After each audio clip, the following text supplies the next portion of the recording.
Welcome to a brand new series. My name is Desmond Soon, and we have Josh Spurrell, founder of Spurrell Associates, Canada's top-rated CPA, and North America's most sought-after fractional CFO. Josh, welcome to the series. Hey, it's always a pleasure doing a video with you, Desmond. Absolutely. And why you should stick on all the way to the end of the series, this playlist. We've dedicated this series for entrepreneurs and business owners. Josh, tell the viewers why we're putting the series together, and what I have in front of me here, I will reveal as we go on. I mean, everything that we're doing here is to help business owners beat the odds. Okay. And that's what we're really putting together here for. So this is not industry-specific advice. This is advice specific that if you own a business, a real business, everything from the mindset of owning a business, to managing the cash flow of the business, to managing your time as a business owner, and to managing the employees of a business. Yes. And I have here in front of me, I've got some excerpts. As you watch this series, I'm going to be quoting certain things from Josh's manuscript. This is the book that you're about to publish. It is the culmination of 10 years worth of work and the myths that you have seen in the marketplace, the lies or the untruths that the entrepreneurs out there believe, and that's probably one of the reasons contributing to why they fail. Is that correct, Josh? It is. It's a significant reason of why people fail. Right. You know, the information that we get out there is just, it's simply incorrect, right? Mm-hmm. It's taught to us by, people working in educational institutions who have never actually run a business. It's taught to us by get-rich-quick entrepreneurs who, think that you can buy a course and be rich in 90 days, right? It's taught to us by, friends and family members who have no experience running a business and they want what's best for us, but they just give us the wrong advice because they're not experienced in this area. And so you, with your credentials, you are a specialist in this area. Josh actually helps business owners to beat the odds. What does that mean? It's the 96. We all hear about that cliche 96. And you've dedicated 10 years of your life, built up a major firm in which your team and yourself focus on helping business owners find that small slight edge, those small things that most people don't think are sexy. Yes. But they need to be done in order to be successful. You're a mathematician. You break things down by mathematics and statistics. So if I'm an entrepreneur right now and I'm just getting started, why should I listen to you? Are you that CFO, that person, my advisor that I should pay attention to? Yeah, I'm not just going to give you based on my feelings. The advice that we give here is just based on numbers, right? Okay. Business it's a casino for all intents and purposes. 96% of businesses will fail. That's just the cold hard reality of it. And the 4% that do last, sometimes it's not as good as people would think, right? Okay. So I don't want people to play that casino game. How do we flip the odds on this game called business so we can be like the card counters at the blackjack table, right? We're just playing the same, sometimes boring hand over and over again, not because it's sexy, but because it works. It works. Understood. So if you haven't already done so, subscribe, comment below, be very active in the comments. Sometimes I'll get you to click on the I button above here. We will direct you to other videos or we'll put it in the description below. But do comment because I'll get Josh to specifically come back and answer your questions if we haven't already covered it. And with that, let's get started. Question number one. These are the questions that we get from you, the viewers out there. And so more and more questions coming in will help us to create better and better videos for you so that you can beat the odds. Question number one, Josh. Everyone should start a business someday is the myth that you wrote here in your book. And the question I hear is, should you start a business? It's not for everyone, right? You get some of this entrepreneurial lifestyle myth that being an entrepreneur is the be-all, end-all, right? And that's actually not the case. For some people, it's going to add to their life. For me, for you, right? We've been walking down this path, but for other people, it's really not for them. So what you should have is an accurate portrayal of what it's actually like to run a business. And that'll know if it's actually going to add to your life, or if for some people, it's going to detract from their life, and they should steer clear of it. So I'm hearing you correctly here.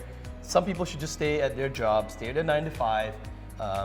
Is it okay to have a side business on the side, or should they just go all in, feet all in to start a business? If you are going to start a business, you're likely going to have to go all in at some point, right? But in terms of, achieving that, wealth, for example, right?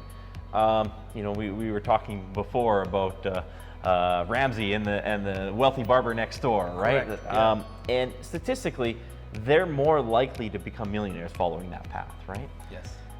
A lot of the advice that they have is not going to work for the 4% of the population who actually owns a business, though. It's actually not well suited for that, right? A business is a vehicle where you can gain more time freedom, more financial freedom, but you have to be willing to walk through the minefield, the battlefield, the octagon, as I say in the book, of business. Right? Yes. Tell us more about this octagon, because I'll quote from the book here. Starting a business is more like stepping into an octagon as an MMA fighter. You are going to get punched in the mouth. It is just a matter of when. Things will not go according to plan. People will get mad at you, lie, steal, break promises, and leave without warning. Owning a business is not for everyone, just like being an MMA fighter is not for everyone. Most people are, they want to get into a business hoping that they can avoid those issues. They can avoid people getting mad at you. You can avoid people stealing.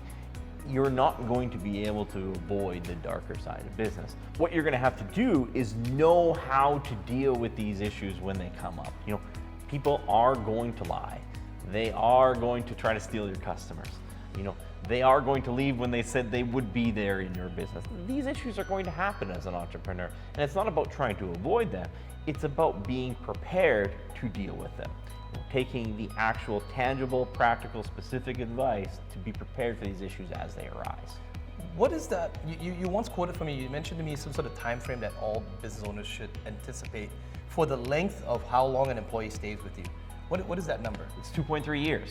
2.3, okay. 2.3 years. I mean, there are business owners walking around thinking they're building a business model based on employees staying forever.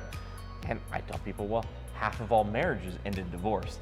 And there's businesses owners, walking around, arrogant enough to think that their employees will stay forever. That's just not the case. The average employee will stay 2.3 years. So what is your strategy to deal with it when that employee leaves? Do you have a strategy? You can outperform that 2.3 years, but that's a matter of, usually you're going to start below that when you start a business. You might start at your average retention rate is 1.5 years.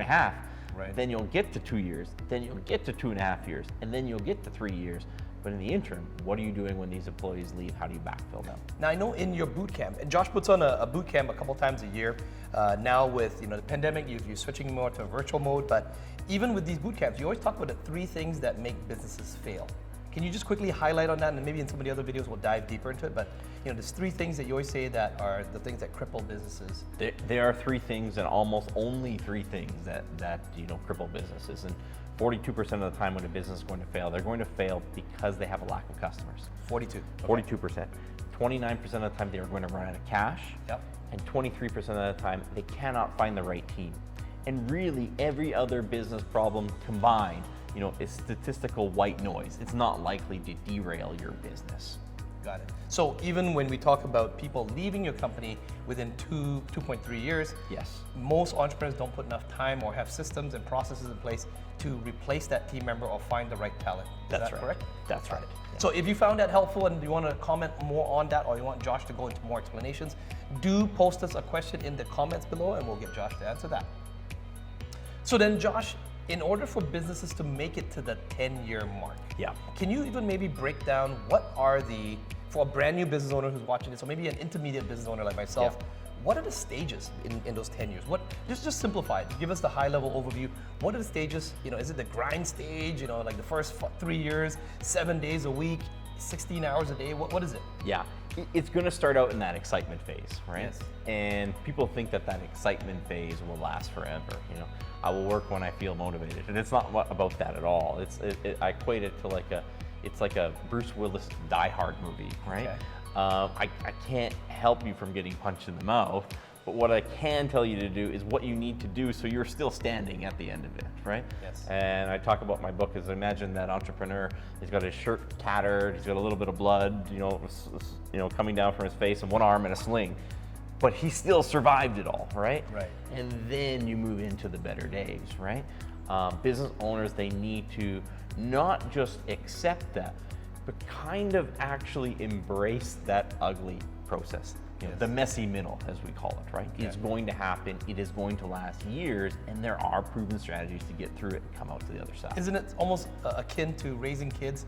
If you have anyone who can relate, we've got kids, the terrible twos and the teenagers years. Yes. You're gonna go through it at some point. It's just whether or not you're prepared for it. Which advisors do you have to surround yourself with to get advice or mentorship from? Correct? Absolutely.